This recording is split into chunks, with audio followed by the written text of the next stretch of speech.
And I'd say, yo, remember, and I'd keep reminding him. I'm like, what about this part? What about this part? You know.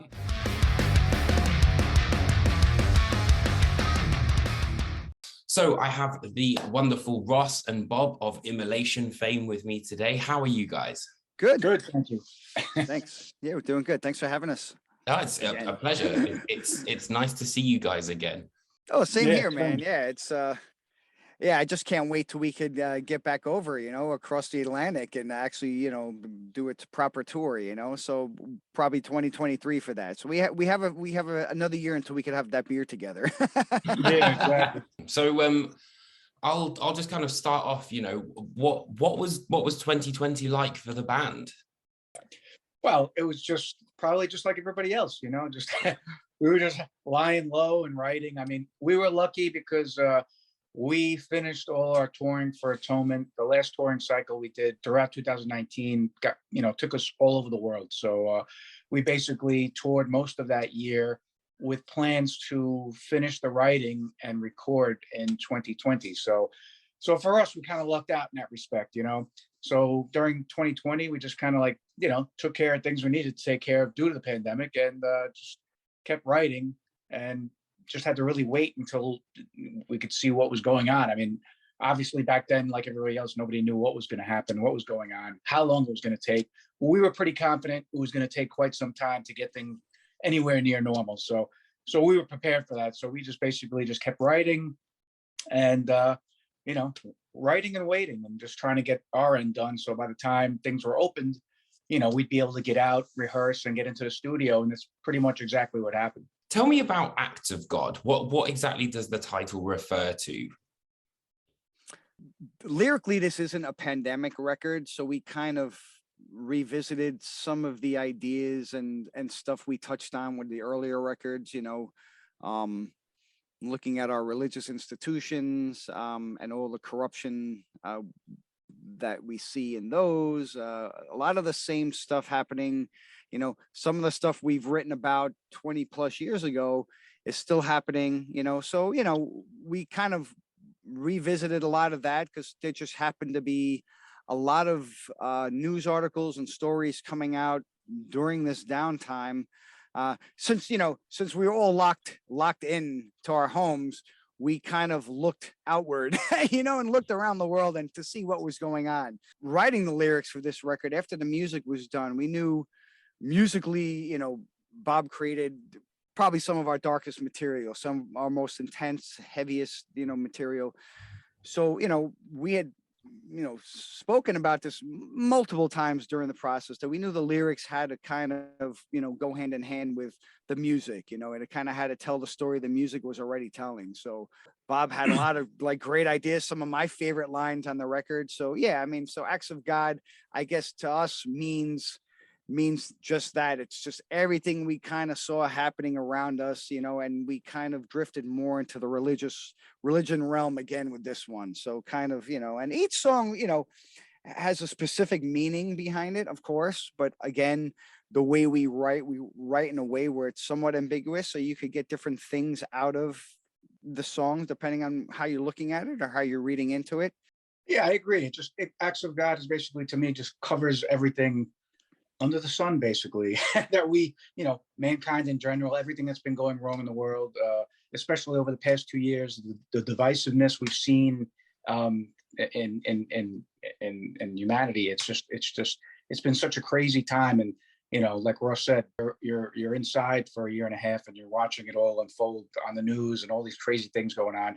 You just, all that stuff, all that, that separation, that divisiveness, how we're going, just seems like everything was going backwards in general. And a lot of the songs touch on that kind of stuff. They touch on personal things. We've all went through some pretty dark times during this particular, moment in time for everybody. And I think we all were in a pretty dark place for a little while, separately. And a lot of that came out on the record too. There's definitely a couple personal type songs in there. But every song deals with something specifically, but we just like to be, like Ross said, more ambiguous about it, so the listener can take from it what they want. I mean, you could also look at the title Acts of God about not being accountable for our actions, always looking to blame humanity's actions on something else, Right. an outside force, an outside player, an outside entity, you know, when at the end of the day, we're the ones, steering the ship, in every sense of that, so, falling back on religion or God or anything like that is just kind of is nonsense to me. We are the ones creating the problems we see around us.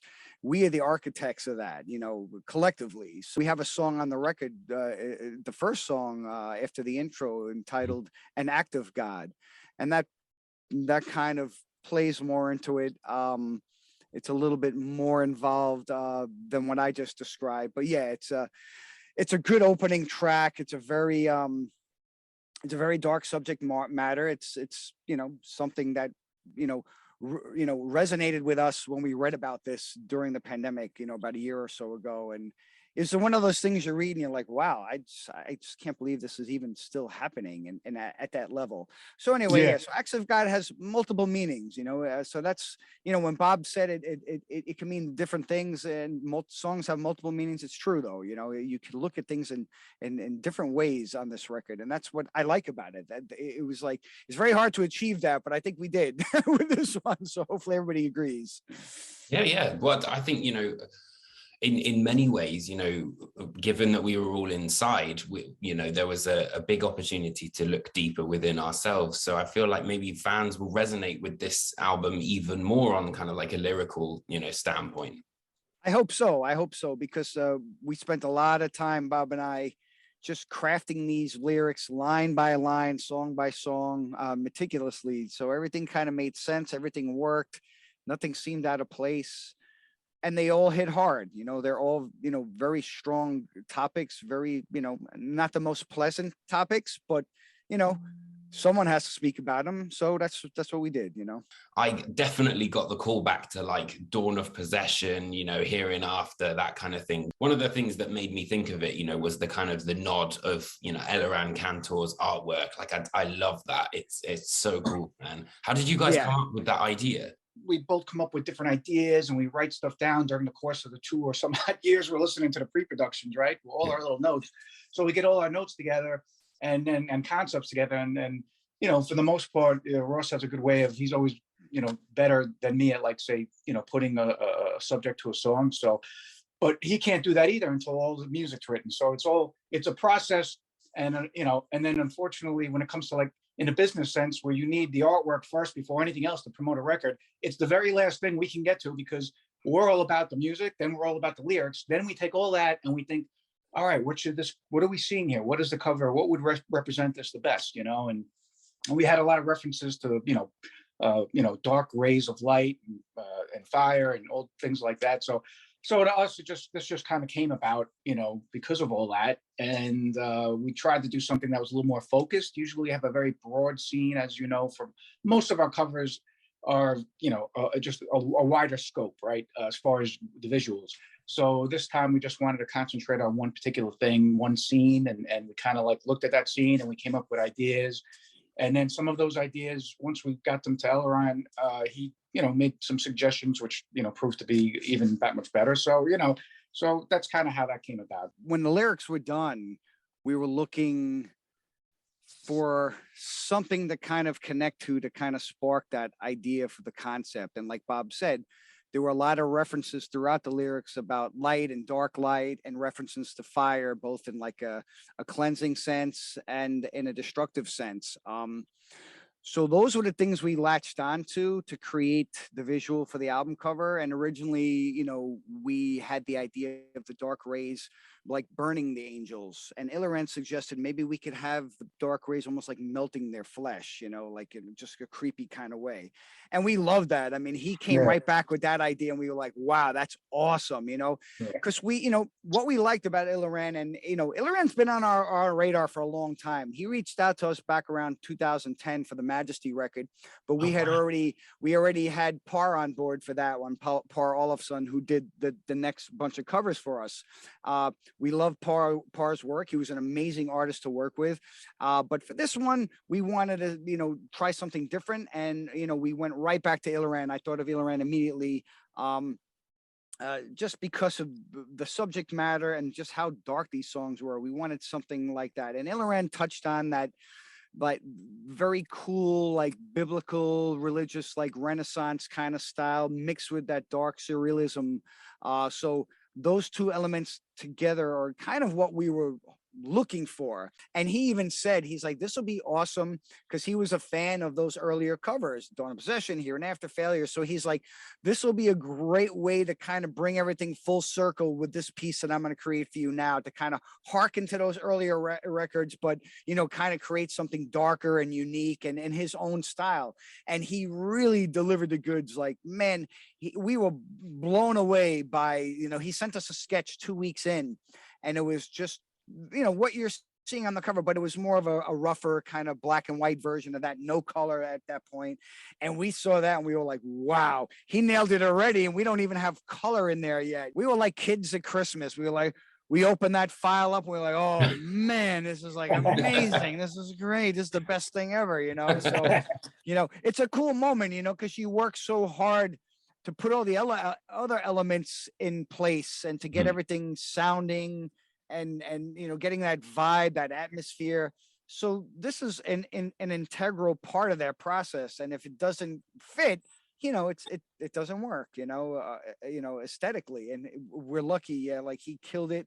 And you know, we also have the great inner artwork pieces by Triple Six Designs in South America. Oh, cool. You know, and Santiago Yaramillo did a great job with those as well. And man, I mean, the two different styles work really well together, man. And I think visually, it's a super dark album. It's a great album to look at as a fan, you know. So I think the fans will dig it.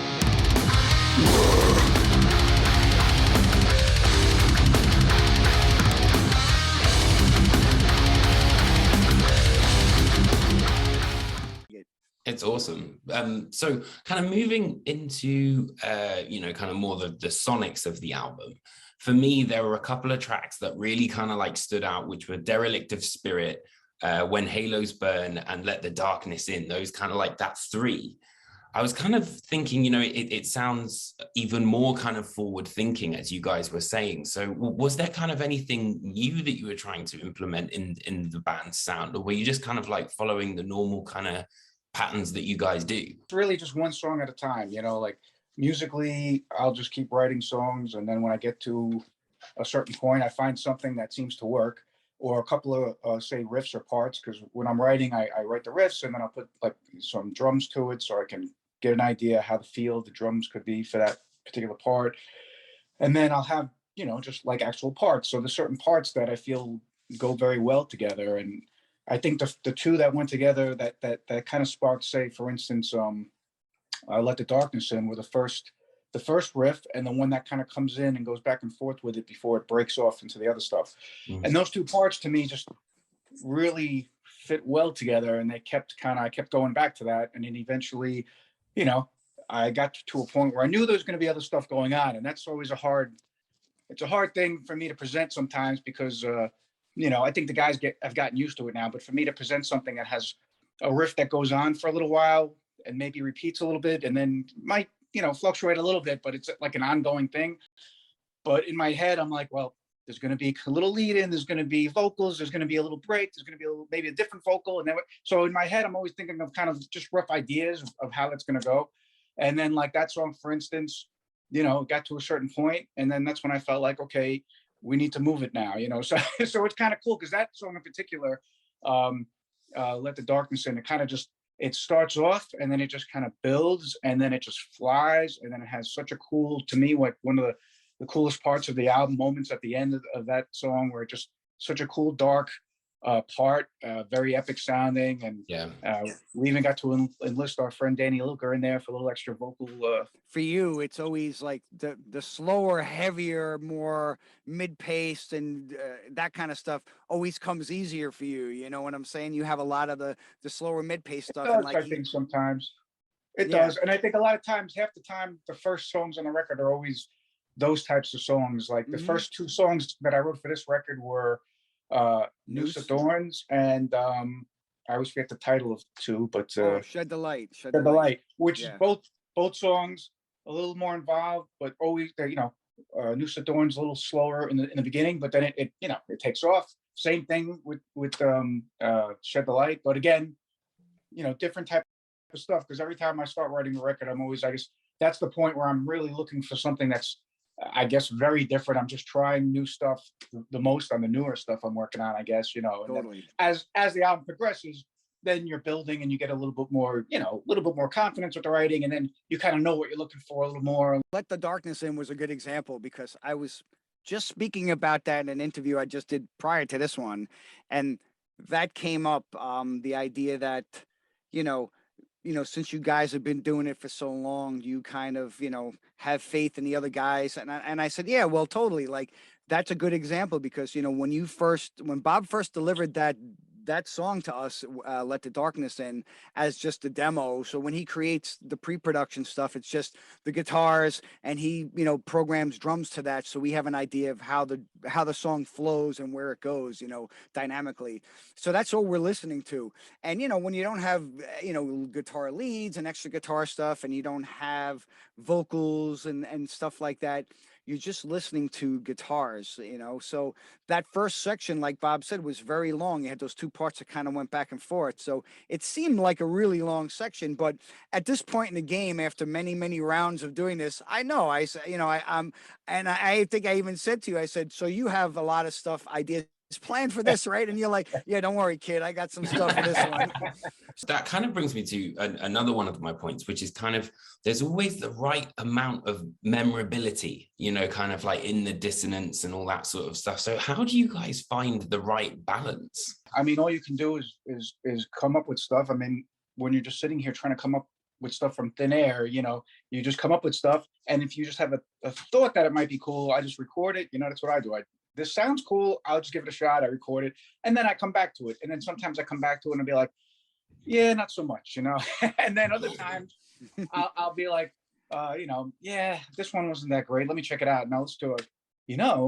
Wow, this is okay. I could put some of this. This would be really cool. Or on its own, it's just cool. But it takes that kind of, like, you have to come back to it and just kind of check it, And other times I'll come up with stuff and be like, oh, this is going to be on fire. Like right at the beginning, I'm like, oh my God, before I even recorded the damn thing, I'm like, oh man, this is just sick. I'm just going to send this, normally I don't send the guys, honestly, like I'll send, even when it comes to sending raw stuff, I won't usually send raw stuff unless the song's almost complete, or unless it's a part where I'm really like, oh my God, it's a good part, I'm going to share this with him, but yeah. And it's not so much like, it's just a matter of me feeling something's ready enough to kind of like have people listen to it. You know what I mean? Like, I only want people to hear stuff because it's a very personal thing until I feel it's ready. You know what I mean? So it'll take me a while to get that stuff out sometimes. But if I have something I'm really confident about, or I'm just like psyched for us to hear, I'll be like, oh, dude, you got to hear this. This is going to be sick. Like, this is going to be a main part of the song. Yeah. I don't know how yet, but it's going to be a main part of the song, So.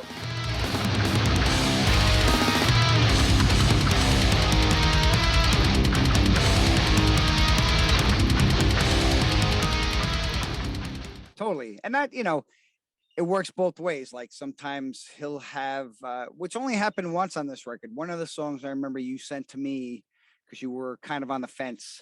And, we both came to the same conclusion that, yeah, there's a lot of good parts, but that's all it is. It's like 3.5, 4 minutes of just good parts with nothing holding it together. It didn't go anywhere. So, but we know, I mean, right away, and it's never like a negative thing. It's like, okay, we know well enough that, okay, this needs to go back into the, to the riff factory until it comes out, more finished. But then sometimes you'll have stuff that, you'll just kind of like, yeah, I don't know, put it to the side, and I'll say, nah, dude, that's a good one right there, and I think out of that song we were just talking about that had the parts, came the one part and where Halos Burn, the part I kept saying, you got to use that part, for the record, Oh, the one that comes in at the beginning, the end, that yeah, part. Yeah, like the chorus part, and that was a great riff that was in that song that we didn't quite, move forward with.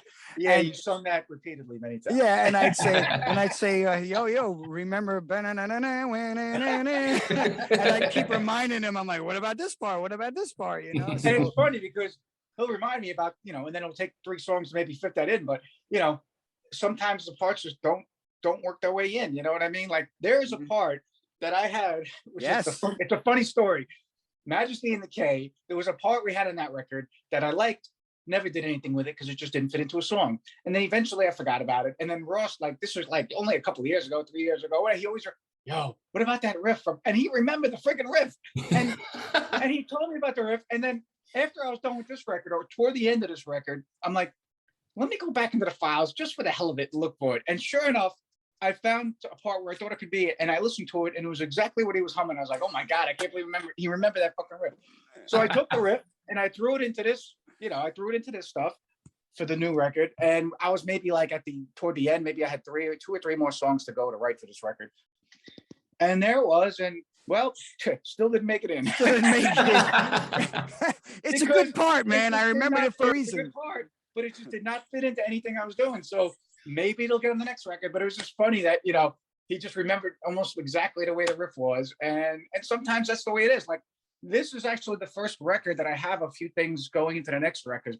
Normally it doesn't happen, but because I had a lot of stuff, I just couldn't quite get off the ground. It was good stuff that I think is going to be good, but it's just I couldn't quite get it together where what it could be used for. A good example is like lyrically, Ross had the idea of the subject for Apostle back in the 80s when we were doing demos, and one of those songs almost turned out to be about that type of subject, but that subject didn't come back around till now. So and Sure. It finally fit into the music of the song that he was like, oh, this song, that music, that's the song that'll work for this theme, for this idea. Yeah, I mean, I had the idea, and I mentioned it to Bob, and we talked about it. I said I'd like to kind of revisit that and just do it the right way this time, but I have to see. I didn't really see it fitting to any of the songs he had up to that point, which is crazy because he had about 11, 12 songs at that point. Yeah. But it wasn't until he finished Apostle and he sent that my way, and I listened to it. I'm like, wow, this is the song. This is perfect. Like this song sounds like it belongs with that concept. Just it was dark and creepy, and the idea, the concept behind the song, that whole thing is very dark and creepy, and it had to be done right. It had to be done in a way that it didn't give it away, but it had to have specific things in it that we needed, and it worked. It just worked really well. And man, so it's a weird process. It's hard to explain to people, but sometimes lyrical ideas work better with certain musical ideas, like Noose of Thorns, for example. That concept worked perfectly with the music to that song, and Bob had those first couple of lines before we even had the idea. And, dark rays spew down from the heavens, those first opening lines of that song. And I loved that. I thought that was great. So that was the catalyst for that song. And that's how we built that song into what it became. And those lines, that first line was also, like I mentioned earlier, the catalyst to the album cover. That's what sparked that idea to kind of think of those dark rays and to visualize those. Yeah, like Let the Darkness In, that was that song. We both had, it's funny because with that song, Ross and I both had a bunch of lyrics for that song. And those lyrics and that song, it's a very personal song. It is. So, and then I think we both were just like, yeah, that definitely works for this kind of stuff. And so we were both like, yeah, see, that song fits something that's more personal, more like, about what that song's about. So and you don't really know what the end game is until it's done. Like we never know. Like we don't really hear these songs, hear them until we hear that final mix. So everything's done. Yeah. And then you could step away and not be as critical and listen as a fan would listen, just to kind of have fun with it. And that's kind of where we are now. You're rehearsing for the tour, obviously, but it's fun to hear these songs now, where you're not being as critical as like, oh, the guitars need to be louder, or the kicks need to be this or that, or that, or that, or you know what I'm saying? It's just nice to kind of sit back and listen to it as a completed piece. We touched on it earlier, but Dan Lilliker, who's really close friends with us, just out of the blue, we're in the studio and he just kind of did this sick black metal scream on his phone and texted it to me. And he's like, here's a sick scream I did. Hopefully you guys can use it on the record. And we were just like, oh, that's sick. And Bob's like, yeah, have him do a longer one.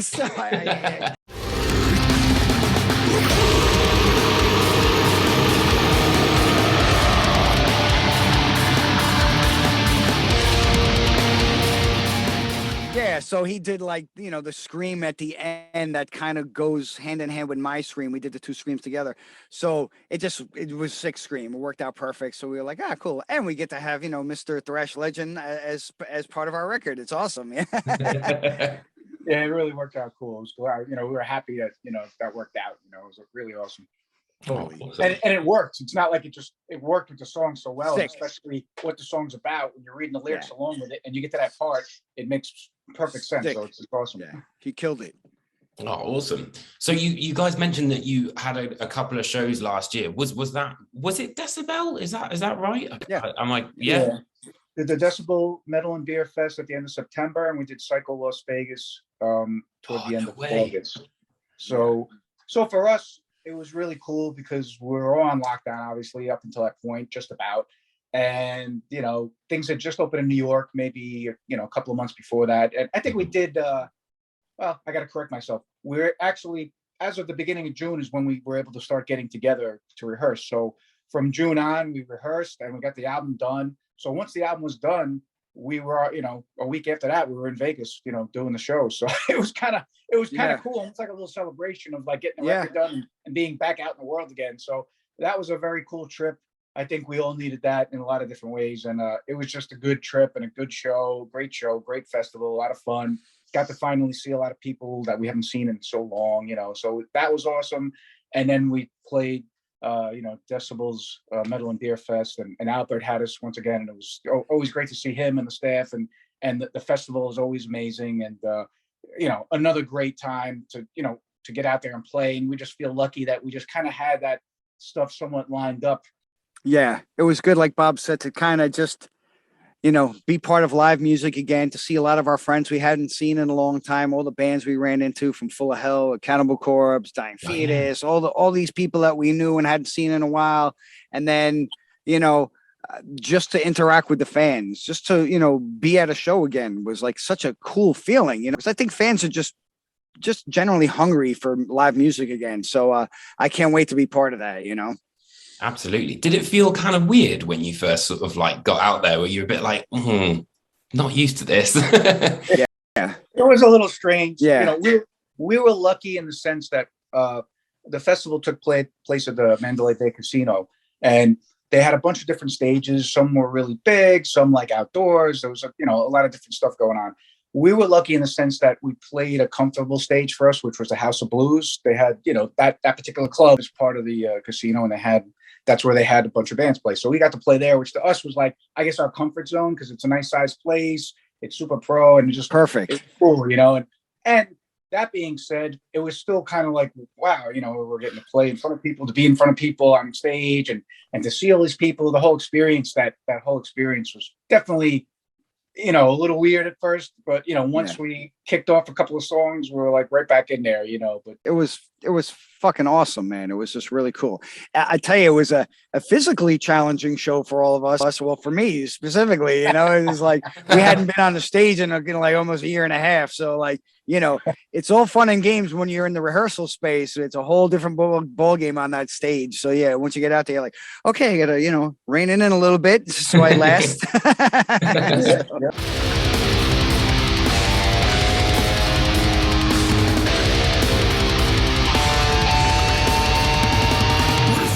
What would you say for the two of you is the most important element of songwriting in death metal?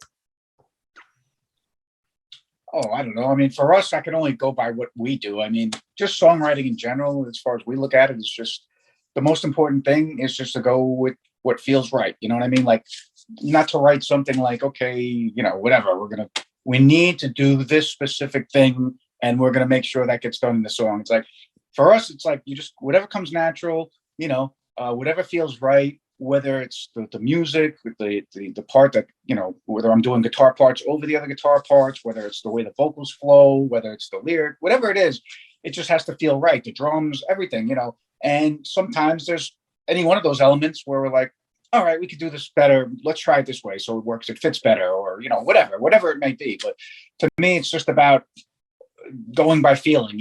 I look at it for the writing process, for the songs, for just playing in general, like for guitar, I don't care whether it's like a 1-note riff or, there's 10 notes in the riff, or if you're doing a solo and you're doing a million notes per solo, or it's just one long note held out.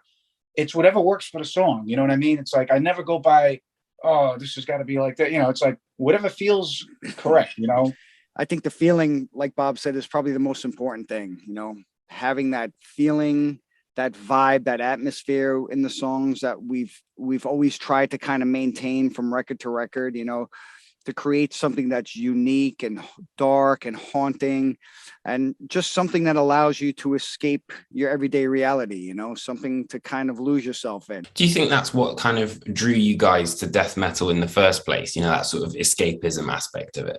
Absolutely. To me, yeah. I mean, just creating something unique.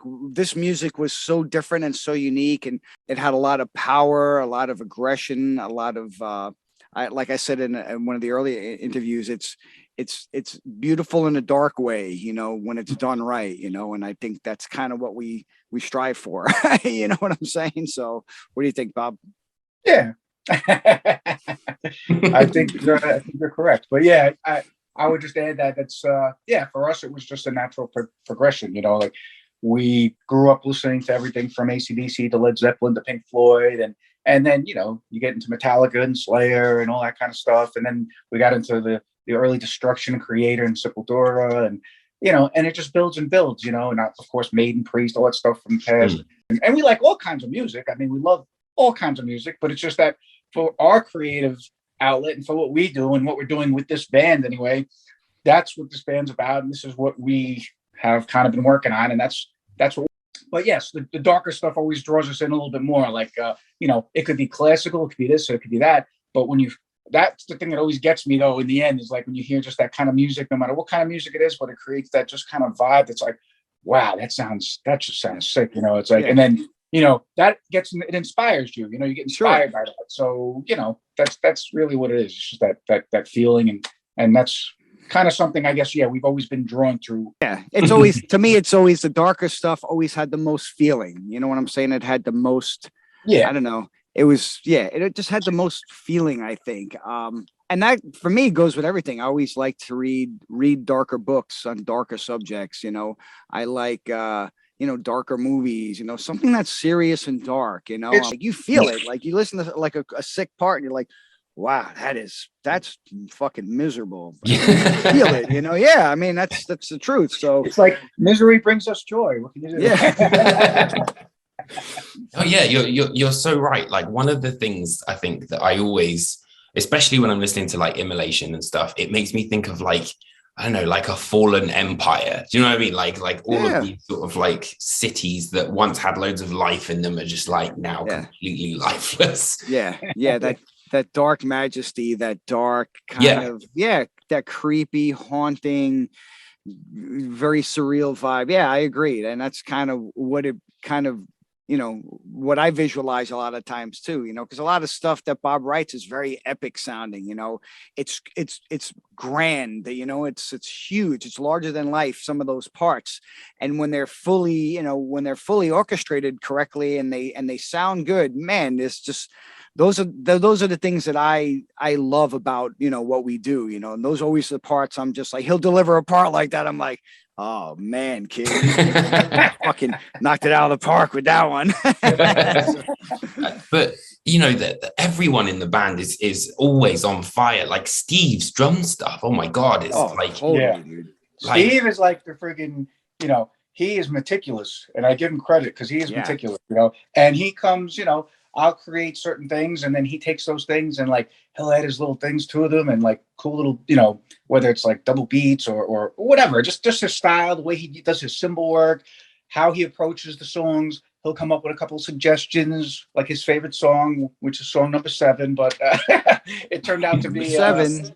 What's the title of that one again? Oh, Broken Prey. So yeah. He loved that song. So he spent a lot of time on that one. He loved it. And, he just, little suggestions like, oh, you know what? I'd like, instead of just keeping the beat like this, I want to pick it up here. And then over here, I want to do it faster. It's like, yeah, dude, go for it. Like, cause he's feeling it as a drummer, he's playing it, he's feeling it. So if he feels certain things, and it works, we're like, yeah, dude, fucking just go for it. And what he does with the, his cymbal work and his little accents and and all the cool little, I can't even just nuances that he puts in there is just like awesome, you know. And it's just, it really creates, it makes the song so much bigger and better and so much more feeling to them. So it's like, yeah, he just destroyed it on this record. I mean, it's probably his best drum performance on anything he's done with us, and it's just hands down, unbelievable. Hands down. Yeah. I mean, you could listen to the drums on their own without any of the other stuff and still enjoy it just because they're interesting to listen to. There's a lot of cool stuff. The way he drives the songs, the way he drives the guitars, is very unique, you know, and it's done in such a tasteful way. And it's done in a way that I think brings out the best in the dynamics of those parts that he's creating and working to, you know, kind of bring out. So, yeah, I mean, I think this is hands down his best work. I'm happy that Zach was able to, you know, allow us a production that showcases the drums the way they should be heard, you know, so you don't lose any of those little embellishments and nuances. Now, a lot of times in the past, sometimes those things get stepped on by other things, but I think, you know, for the most part, everything's there. You could hear everything he's doing, but that goes with all the instruments. I don't think anything's competing on this record, which is, you know, that's the ultimate goal. We don't always succeed, but I think with this one, you know, I think Zach truly nailed it out, you know, knocked it out of the park with this one. And, you know, and you could, you know, you could hear everything the way it should be heard, you know, and everything kind of works together instead of working against, you know, so it's perfect.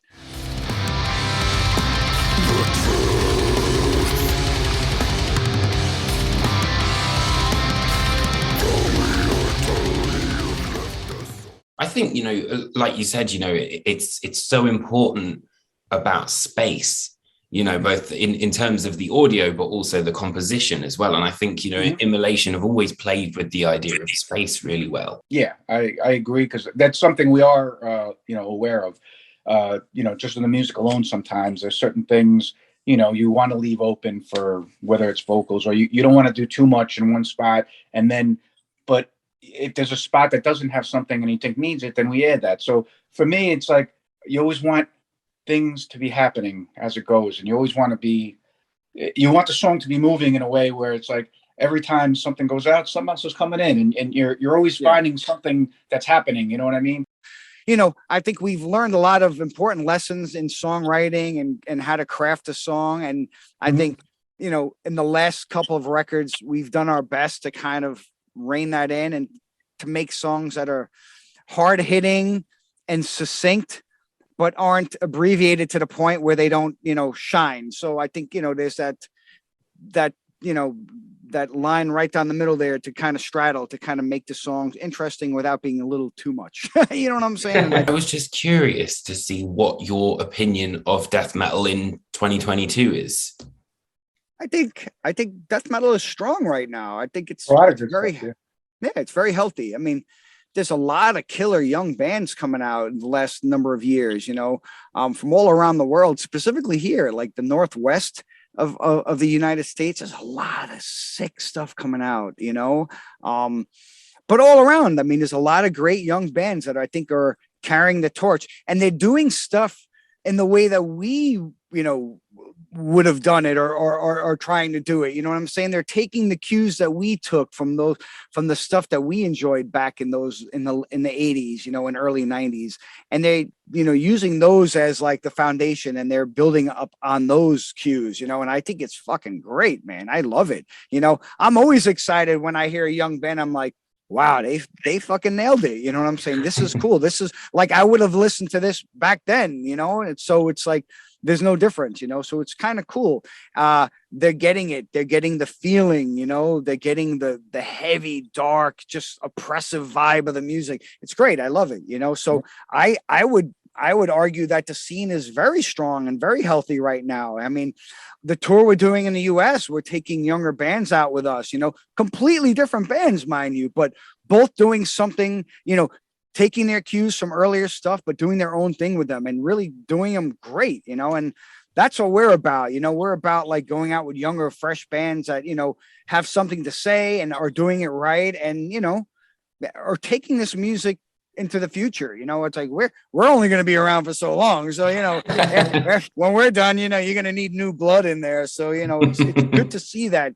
We had many years where like we didn't have a lot of great stuff, new stuff coming out. It was okay, but I mean, like this is good stuff. I like it. So I would say our scene is extremely healthy right now compared to, the many lulls it's had over the last 30 years. And we've been there for all of them. So, we're at least able to identify when something is strong and when it's, kind of having a lull. And I think this scene is really thriving right now. And the young bands they're sharp, they're intelligent, they're driven, they're hungry.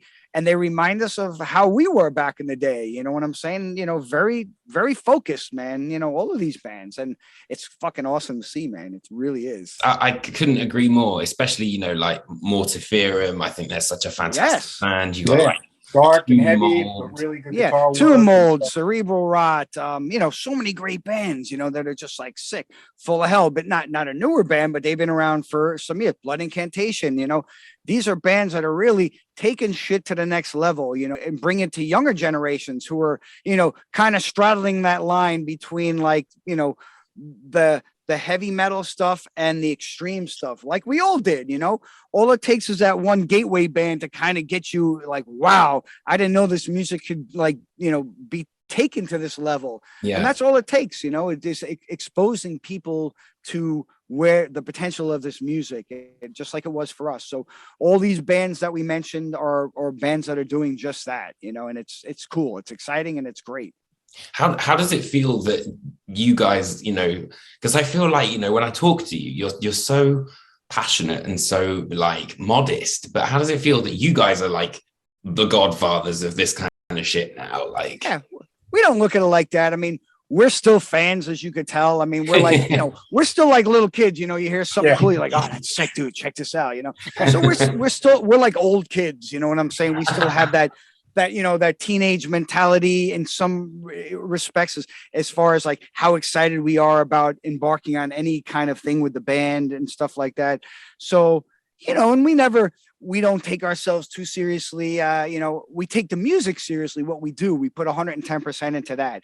But that being said, we don't look at ourselves like, oh, we're this or we're that, or, when people say you guys are pioneers or blah, blah, blah, we're just, four guys like just passionate about what we do and, trying to do better and better each time around, and the more fans and followers we accumulate over the years is all the better for us. That means that it's what we're doing is resonating with people, it's just a different form of art, but, yeah, I mean, we never look at it in those terms. We struggle just like everybody else. I wouldn't say we're, at any level. We still struggle. Every album cycle is a struggle for us. You know what I'm saying? Like, sure. We just had a conversation recently. We released the 2 singles, for example, and it got an overwhelming response. I mean, like the numbers, like the number of people watching these videos has been like mind blowing to us. And we had the conversation, like, it's like, at what point did we cross that line and become cool? When did we become the cool band? We were never a cool band. This music was never cool to most people, but suddenly now we're cool all of a sudden. It's like, it's a weird thing to kind of get your hands around, because, we were always like the underdog band, our genre of music in general was always kind of like under the radar. Yeah. So that's how we've groomed ourselves, for like 30 years. Like, we're always kind of like that mentality, like any kind of steps forward, like we have to take the reins and make happen. You know what I'm saying? We're just fortunate now. We got all good people behind us. We got a great label supporting us with Nuclear Blast. We got great agents, like, promoting us on the touring end. We've worked with tremendous artists, in the past and present. We have great people on the studio side of things with Paul Orfino and Zach Oren. So, we have a lot of really talented people in our corner who want to see us, thrive and do well. So we're fortunate in that regard. We could not do it on our own. And we have a fan base that really respects us, knows we're honest about what we do. We're not doing it for any other reason other than that we enjoy what we're doing. So I think I think the fans get that at this point. We're very accessible to our fans. We're out in the crowd during shows and we're talking to fans, and we're asking, they're asking us questions about the music. So it's a good way to interact and to kind of get that feedback and how it really is, from the fans. So that's always how we are. So.